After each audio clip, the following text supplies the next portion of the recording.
8:31 seguimos en Desayunos Informales. Paula, ¿nos introducís en el próximo tema? Sí, claro, como les contábamos antes de la pausa, a poco más de 2 años de la primera acusación contra el ex senador Gustavo Penades por parte de Romina Celeste Papazo, los periodistas Carolina de Elisa y Martín Tócar publicaron Penades, dos caras de un hombre con poder, que a partir de hoy está en librerías. Hoy se publica para todo el público. En el libro lo que sucede es que se recorre la vida personal y política del ex dirigente nacionalista, hoy en prisión a la espera del juicio por delitos de abuso sexual contra menores. También se recogen testimonios de personas que estuvieron cerca de Penades en distintos periodos de la historia, para saber un poco más sobre este libro y, bueno, los motivos y, en fin, las conversaciones. Más de 100 personas fueron entrevistadas en este libro para llegar a algunas conclusiones y además hay testimonios nuevos. Para todo eso estamos ya con Carolina de Elisa y Martín Tócar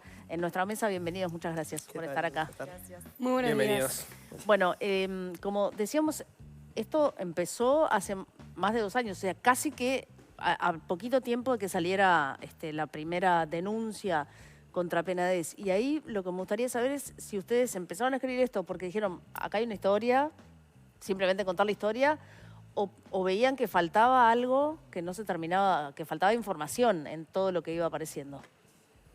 Bueno, cuando empezamos con la idea, digamos, del libro, lo que nos dimos cuenta es que ni siquiera nosotros estábamos entendiendo qué era lo que estaba pasando. Y no era una cuestión de...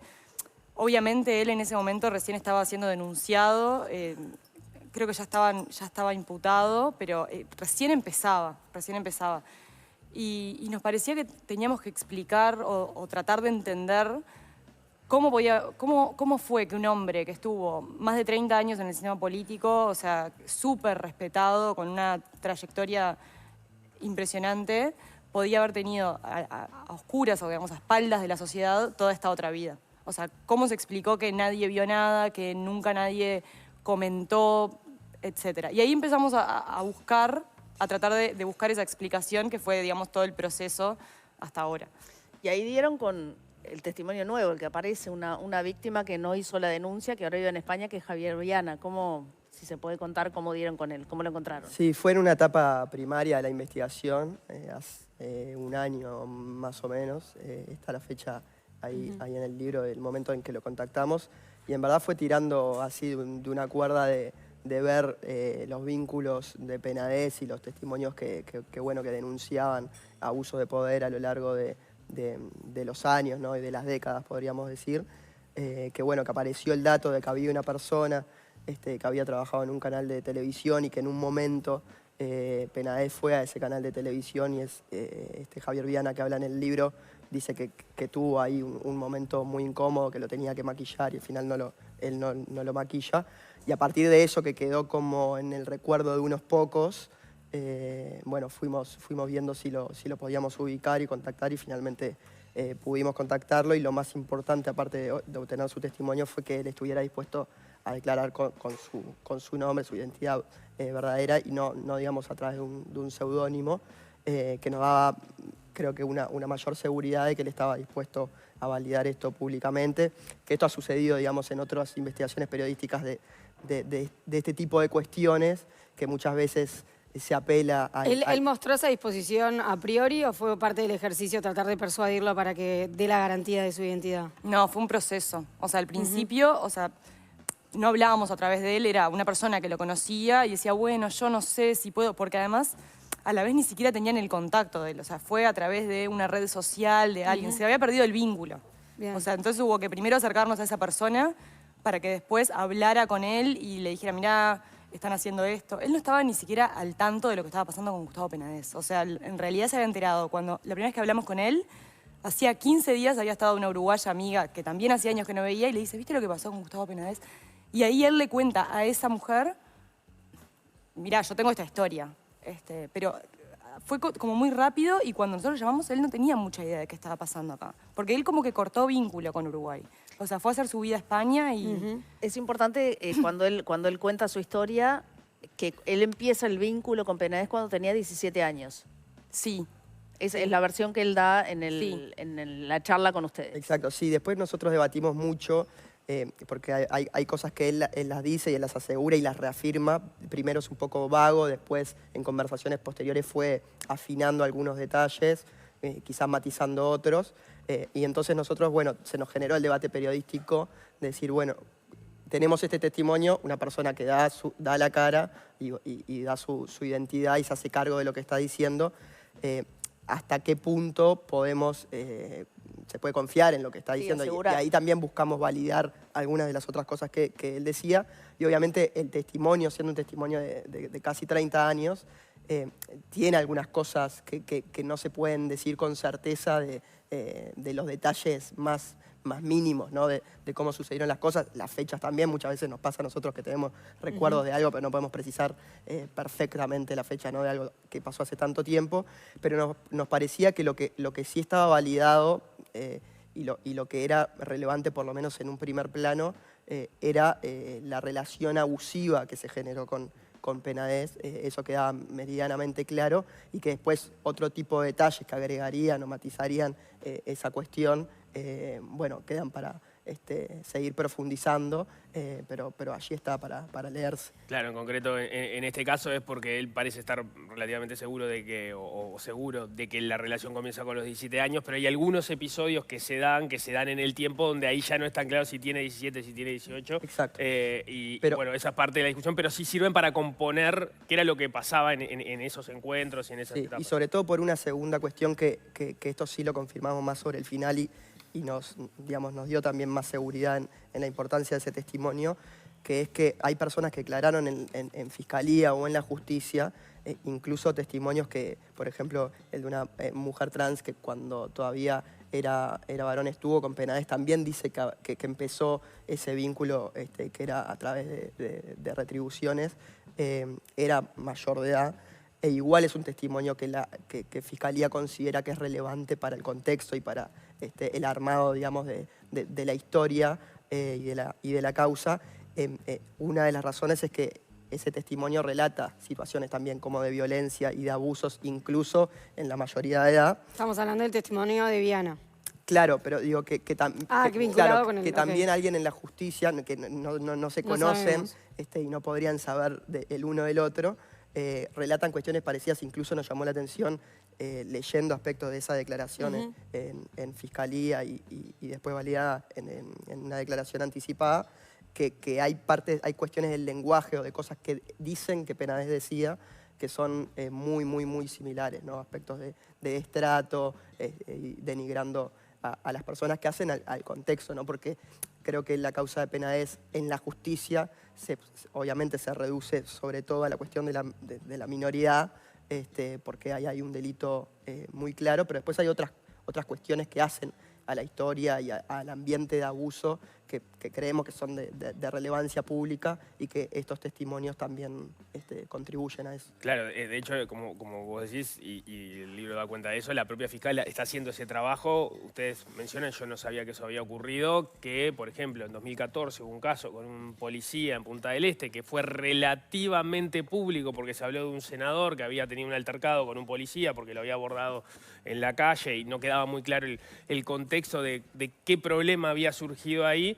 Y si bien en ese momento el policía que había presentado un reclamo lo termina retirando y eso no tuvo un avance judicial, la fiscal lo termina citando y ustedes lo cuentan y avanzan un poco sobre el caso para entender un poco, bueno, ese tipo de situaciones que se daban, que ya no estábamos hablando de un delito porque en definitiva la persona no terminó denunciando, terminó retirando la denuncia, pero servía para entender el cuadro general. Claro, y además es algo que cuando uno mira la vida de Penades pública y un poco más hacia adentro, un poco más privada, hay patrones que aparecen desde muy temprano, desde que él era edil. Bueno, de hecho, la historia con Viana empieza, nosotros hacemos la cuenta en el año 93, cuando él era edil. En el 95 él arranca en diputados, y ahí es donde empiezan las fiestas en Punta del Este. Ya desde entonces, el patrón de abuso de poder, de decir, bueno, yo soy legislador, entonces puedo darte todo esto, pero vos tenés que servirme.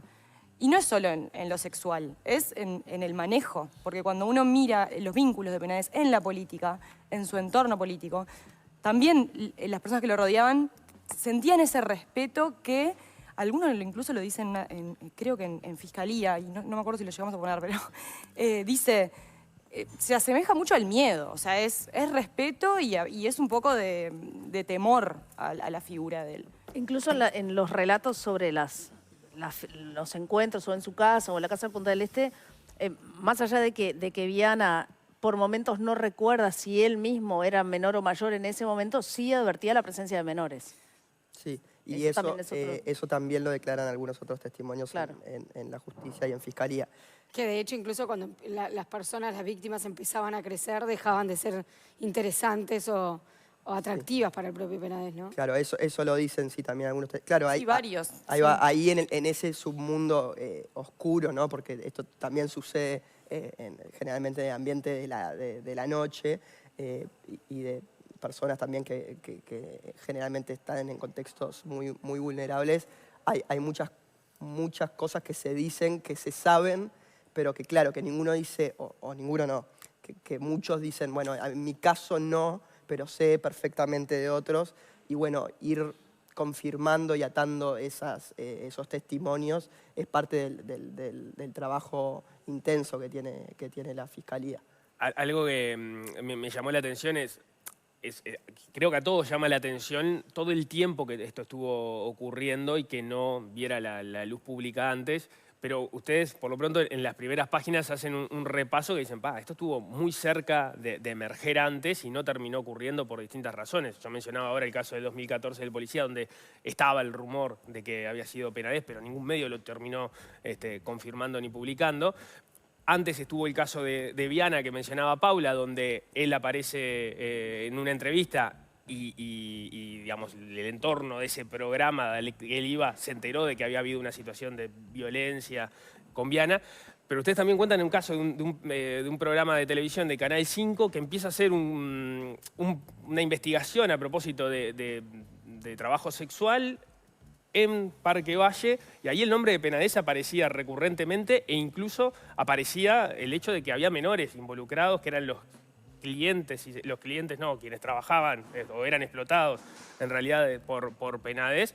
Y eso quedó ahí, esa investigación no pudo avanzar porque fueron algunas noches, no lo encontraron y terminó quedando en la nada, y eso pasó a principios de este siglo, ¿no? Sí, 2004, 2005 fue eso. Y estuvieron muy cerca, era el programa de Decisión Final de Canal 5, que era un periodístico, y en realidad ellos iban a hacer un informe sobre prostitución masculina, ¿no?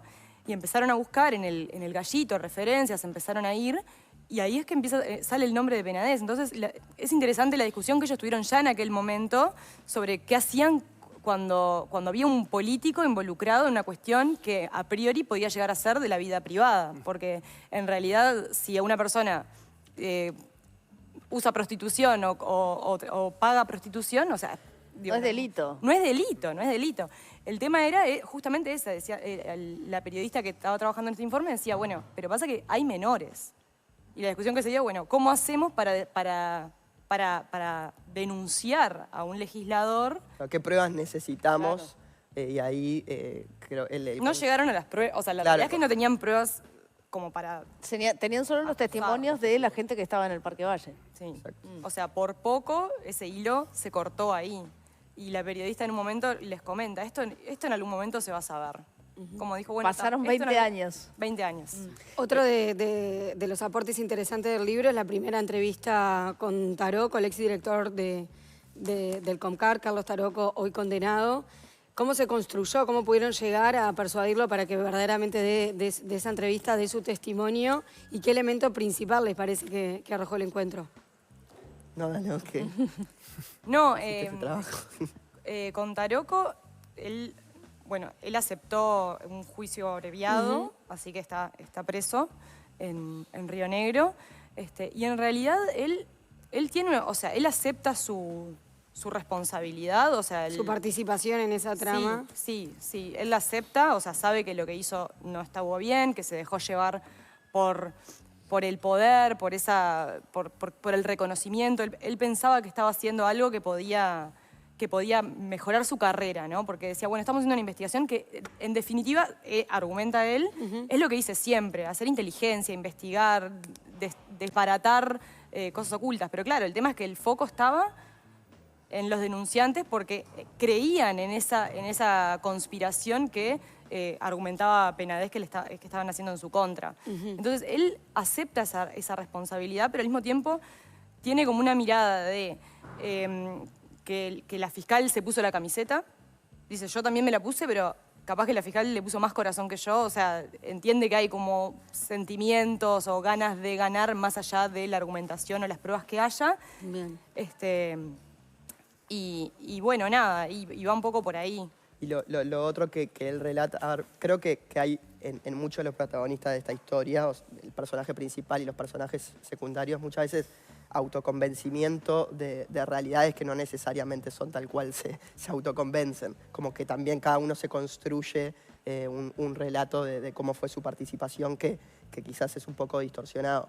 Pero en el caso de Taroco, también lo que creo que fue valioso de su testimonio es lograr hacer el hilo de cómo fueron dándose los hechos. Y él tenía una relación con Mastropierro digamos, de inteligencia, llamémosle, porque, bueno, Taroco como policía y también agente de inteligencia policial, con Mastropierro, que estuvo preso en distintas circunstancias, había generado, llamémosle, una relación en la que podía acudir a él para obtener información de otras causas o de otros hechos delictivos.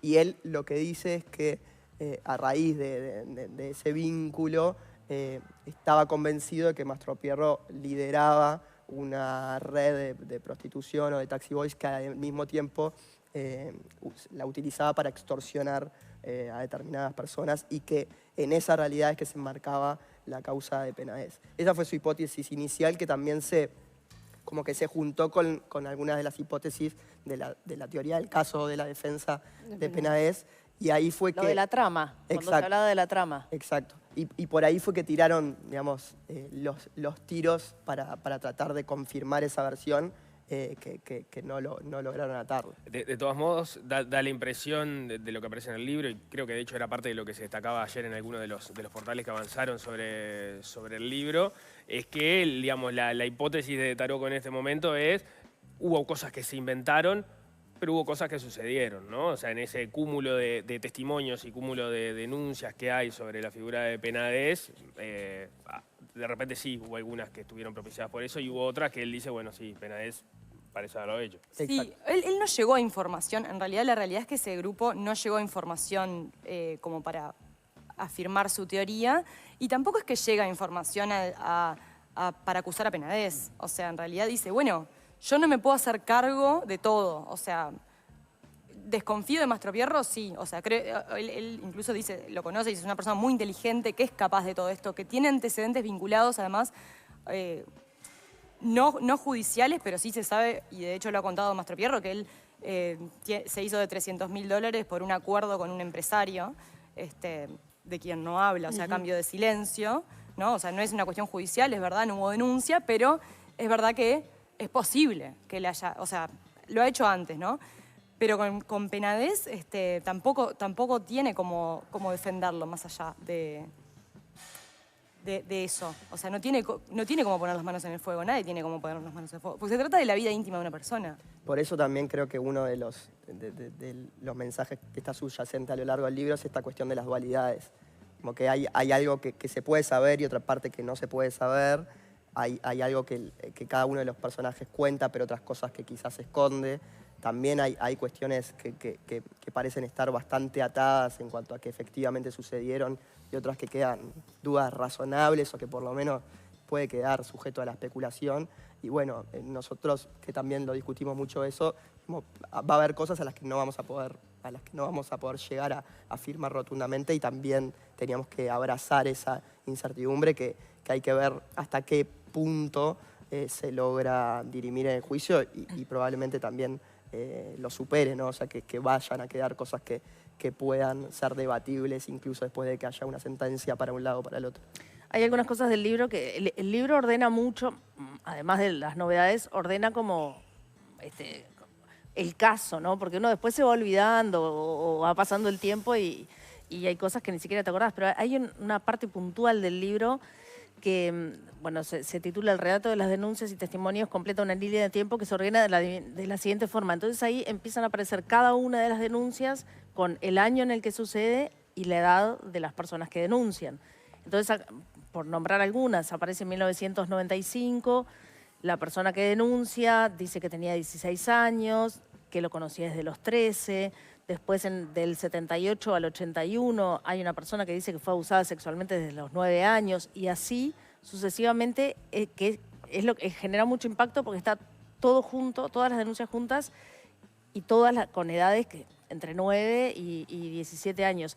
Esa línea de tiempo, ese orden de los hechos, ¿es solamente con las denuncias que están en Fiscalía o ustedes agregaron, bueno, está agregado el caso de Viana, por ejemplo, ¿no? Eso lo agregan ustedes. Acá lo que quiero preguntarles sobre Viana es si la Fiscalía puede, o si ustedes saben, si la Fiscalía va a tomar este caso o va a tratar de contactarse con esta persona para agregarlo a la investigación o simplemente es un... Nosotros le preguntamos a él en su momento si estaba dispuesto a declarar en Fiscalía y en un principio dijo como que no le era demasiado interés y después en conversaciones posteriores, digamos que manifestó estar algo dispuesto en caso de que lo convoquen. Hay que ver si en estas horas sucede algo de eso. ¿Y saben si le consultaron a la Fiscalía si va a tomar la declaración? La fiscal, o sea, se va a poner en contacto con él porque ya tenemos él dio el ok para que la Fiscalía hable con él y después qué va a pasar, no sé, eso dependerá de... O sea, hablar van a hablar, lo que no sé es cómo va a avanzar después, si finalmente él se animará a dar su testimonio o no. Mencionabas, volviendo para atrás, el caso del 9 años, que está en esa línea del tiempo, y me parece que también es ilustrativo de cómo la reserva de la causa judicial conspiró a veces contra el conocimiento sensato de lo que se estaba denunciando, ¿no? Y este es un caso, hay otros. Pero ese caso es de una persona que denuncia que con 9 años y Penades con unos años más, es decir, siendo casi un adolescente Penades y él un niño, hubo una situación ahí en la que Penades abusa de él, al menos eso es lo que denuncia. Y el Tribunal de Apelaciones recogió del testimonio, del relato que Ione hace de ese caso, la edad de la víctima y los 9 años, y a partir de ese documento del Tribunal de Apelaciones en los medios de comunicación se dio a conocer que había una víctima de 9 años. Pero que era actual, o que era claro, más actual, o sea, que no era algo que había pasado en el 80. Exacto. Claro. Entonces ahí fue como, la gente empezó como a enloquecer, decir, pero ¿cómo ahora Penades anda abusando de niños de 9 años? Y claro, o sea, no le quita, no es que sea menos grave, porque o sea, es una persona que evidentemente que si 40 años después va a la Fiscalía a relatar lo que le sucedió, le generó un trauma y no fue algo como dice Penades o como dice la defensa de Penades, que era... ¿cómo es que sí, que fue una exploración sexual entre dos. Ellos le llaman exploración sexual, o sea, evidentemente que no, nadie va a la justicia 40 años después a contar traumas de la infancia, ¿no? Pero claro, de todas maneras, se entiende de otra forma, ¿no? No es lo mismo a los 14 años cuando ni siquiera es no se puede juzgar en esta causa, es un caso que queda por fuera, queda como testimonial, ¿no?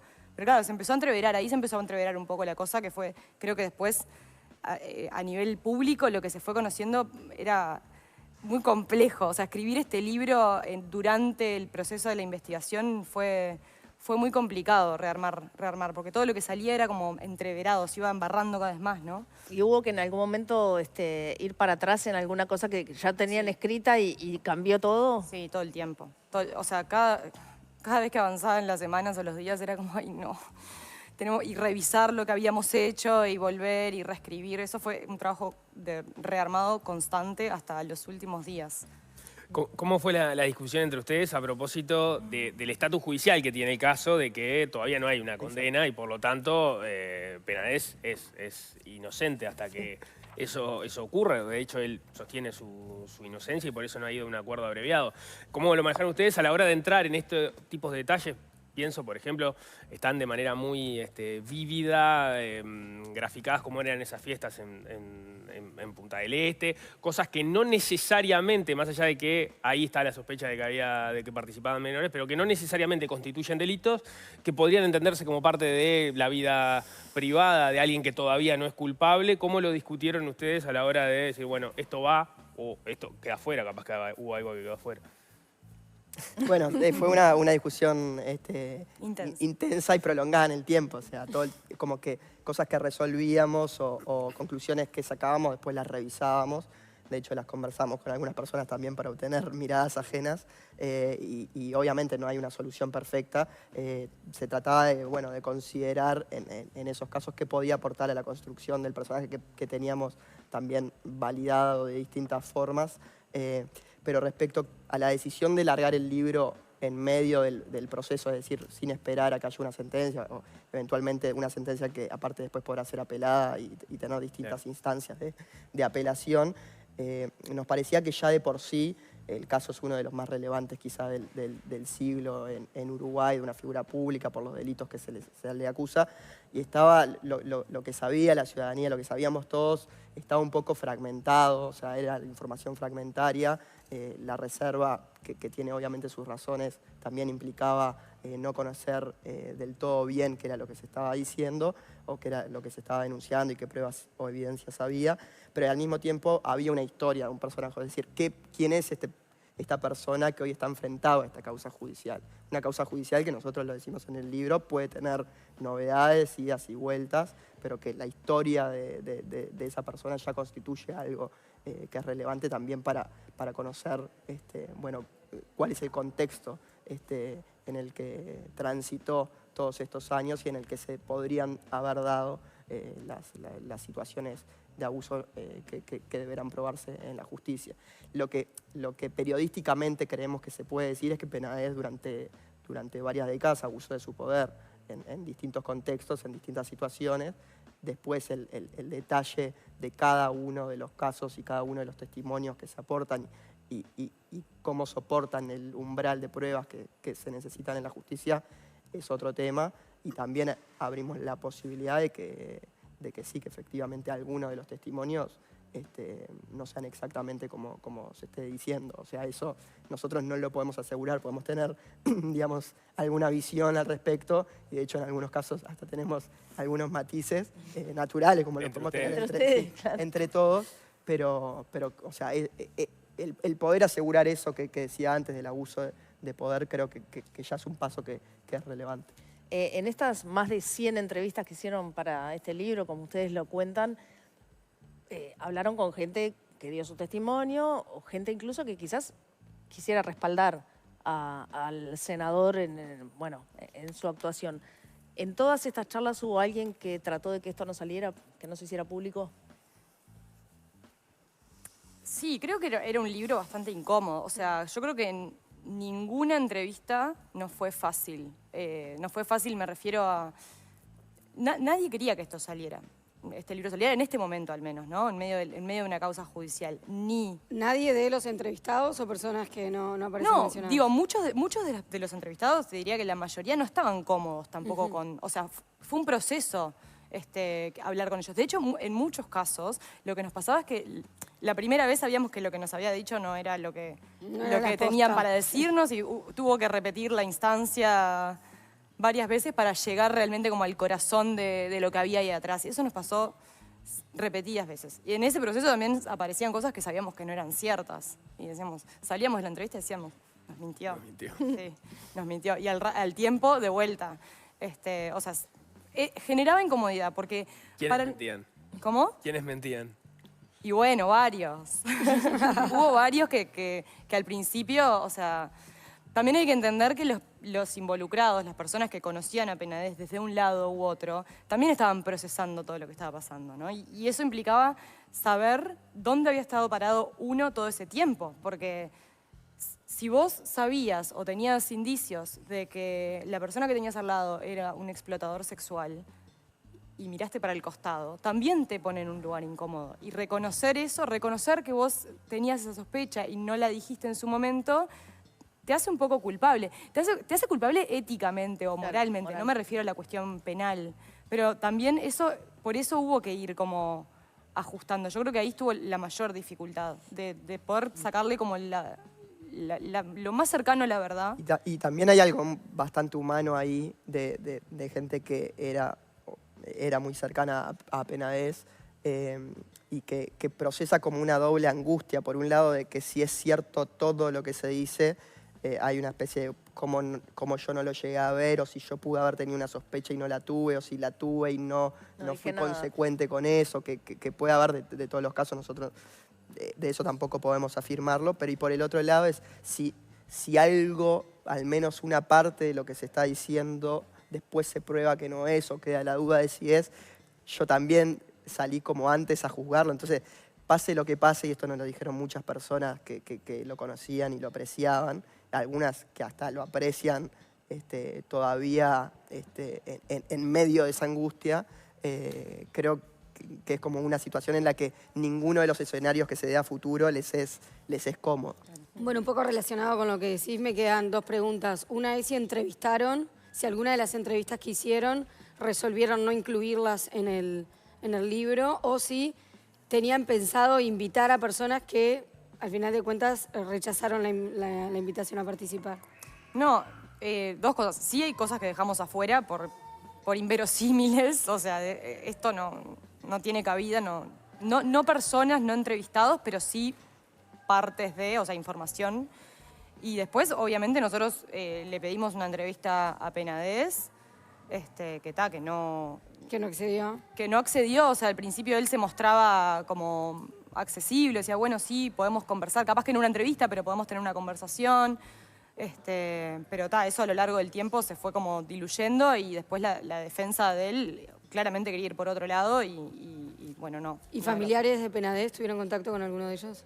Tuvimos contacto, pero no están, o sea, hay mucho hermetismo ahí Claro. con respecto, sobre todo por el tema de la causa judicial, ¿no? Ellos tienen su estrategia y bueno, no quieren obviamente desacoplarse de eso. ¿Y cuál ha sido la postura hacia ustedes de los abogados de Penades una vez que se enteraron que esto estaba caminando?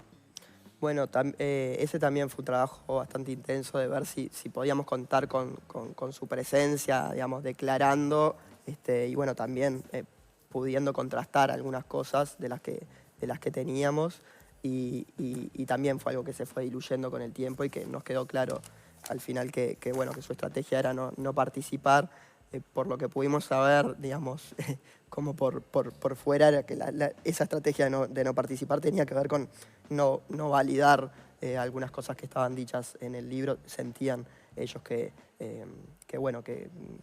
recibirnos a nosotros en cualquier estatus, digamos, no necesariamente declarando, podía después ser visto como una suerte de, bueno, esto contó con la participación de la defensa y entonces está validado. Bueno, es una estrategia en su caso legítima, pero que también fue un obstáculo para nosotros. Está claro que desde el punto de vista penal, digamos, las grandes preguntas son cuáles de las cosas que están denunciadas ocurrieron y cuáles no, pero ese es el trabajo de la fiscal. Ustedes, de las cosas que no pudieron responder, ¿qué dudas o qué preguntas se quedaron sin poder responder y los carcomió más? Pasa que nosotros en realidad no nos planteamos resolver el caso. O sea, de hecho, no es un libro sobre el caso Penades, no se llama así. O sea, nuestro origen siempre fue un perfil, contar quién es. Y en eso a mí no me queda ninguna duda de quién es. O sea, después cómo deriva ese caso, realmente no tengo los elementos técnicos como para saber, pero a nivel de quién es Gustavo Penades, qué persona es, cuáles son sus fortalezas, cuáles son sus debilidades, cuáles son sus lados oscuros, yo creo que para mí ahí, digo, no tengo dudas. Y eso que no pudimos hablar con él, Claro.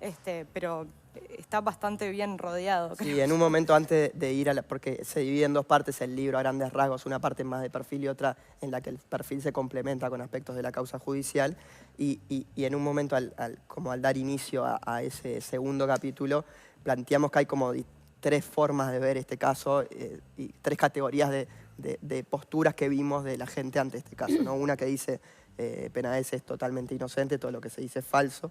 Después hay personas que dicen, bueno, hay cosas, sobre todo los casos más viejos que efectivamente sucedieron y que Penades debería hacerse cargo de eso para tener quizás una defensa más verosímil, pero en la segunda parte, en los casos sobre todo más recientes, algunos de los involucrados con Mastropierro, pero también hay otros que no tienen que ver con Mastropierro, que se involucran en la intermediación de Mahuesín. Bueno, ahí hay cosas raras, esa es como una postura que existe, y después una tercera que dice, bueno, esencialmente es culpable de todos los delitos que se le acusan, que podrá haber alguna contradicción, incluso podrá haber alguno que no fue del todo así, pero esencialmente, ¿no?, desde el principio hasta el fin hubo abusos. Y bueno, en esas tres categorías nosotros creemos que la primera es realmente improbable, o sea, la inocencia absoluta. Entre la segunda y la tercera puede haber algunos matices, que habrá que ver también las cartas con las que va la defensa al juicio, que nosotros no las pudimos conocer, creo que solo ellos las conocen, pues también es parte usual de la estrategia de una defensa no mostrar esas cartas de antemano para no darle espacio a los otros a tratar de reacomodar la historia. Y bueno, nosotros no podemos asegurar que ellos no van a encontrar algunas contradicciones, perfectamente. Sí podemos hablar de cuáles son los elementos, tanto de las evidencias que le dan fortaleza a estas denuncias, y algunos aspectos que quedan ahí todavía por resolverse, y eso hay que tener paciencia también y confianza en que en la justicia se podrán ir dirimiendo. No, y además que son muchos delitos imputados, ¿no? Hasta ahora son 24. 24. Sí, 24, creo que 21 son los vinculados con los delitos sexuales y después hay 3 o algo así, ahora no recuerdo los números exactamente. Pero después probar esos 24, o sea, puede pasar perfectamente, y de hecho los fiscales generalmente se tiran a más y después en el juicio capaz que les aprueban menos, o sea, es muy posible que termine condenado por menos delitos, pero eso no hace que los testimonios sean falsos o sea inventado. A veces queda como en el imaginario o en la opinión pública que, mirá, eran 24 delitos, al final lo terminaron condenando por 3. No era tan grave, entonces no era tan abusador. No significa eso, o sea, los testimonios están y existen, capaz que alguno se puede probar, otro no se puede probar, no sé, se abrirá la puerta a ver si hubo alguno inventado, pero eso no lo hace menos responsable a nivel público. Después, a nivel judicial, o sea, una cosa no tiene nada que ver con la otra, ¿no? Me parece. Bien, Carolina de Elisa, Martín Tócar, mucha suerte con el libro y bueno. Felicitaciones. Felicitaciones. Que sea la primera publicación de esta dupla de Claro, varias más. la primera de más. No sé. Bueno, muchas Felicidades. gracias. Muchas gracias. Hacemos un corte, al regreso nos metemos con